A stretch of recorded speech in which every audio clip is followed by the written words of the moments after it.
Kalau kita nengok ada orang sakit, terus kita jijik nengoknya, hati-hati, tidak lama kemudian kita akan kena penyakit yang sama. Makanya salah satu hal kalau kita melihat ada sifat buruk yang dilakukan orang lain, awas kok ada orang kayak itu jijik, aku nengok, awas hati-hati, kita kena juga. Kalau orang kena satu musibah, satu kena penyakit, atau satu punya sifat buruk, kok kita tengoknya jijik, Pak, tunggu ya waktunya kita akan kena yang sama. Minimal kalau kita melihat hal buruk yang dilakukan orang lain, minimal kita, ya Allah lindungi hamba dari penyakit buruk itu, dari sifat buruk itu, minimal ya.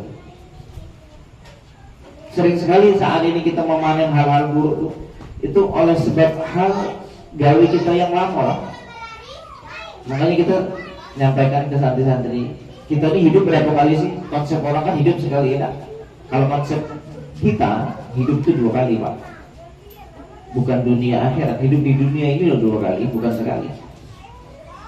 Orang bilang hidup di dunia itu sekali, enggak, hidup di dunia 2 kali. Apa itu? Yang pertama menanam, yang kedua memanen. Kita nanam apa? Kita pasti akan memanen. Itu bisa jadi hal-hal buruk yang kita dapat di kemudian hari, di masa tua. Itu tuh hal dampak proses yang kita panen di masa lampau. Makanya hati-hati kalau dengan hal buruk yang dilakukan orang lain. Hati-hati, jangan sampai ada perasaan jijik sama sifat buruk orang lain. Kenapa? Nyaris itu pasti akan kita lewati juga masa itu. Benar? Ya, maka hati-hati. Itu bukan hanya masalah penyakit, sifat buruk orang lain juga loh. Orang punya sifat buruk jangan sih, ada orang kayak gitu ya. Aduh, gak mikir orang nak mati, orang ada, jangan. Hati-hati, kayak Tuhan balikkan keadaan kita sama kayak dia. Ya, hati-hati. Sama membuka aib orang lain.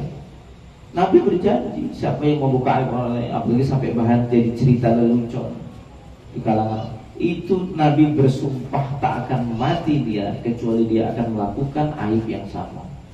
Bersumpah, Nabi bersumpah, demi Allah, dia tidak akan wafat sampai dia akan merasakan dari dosa yang sama.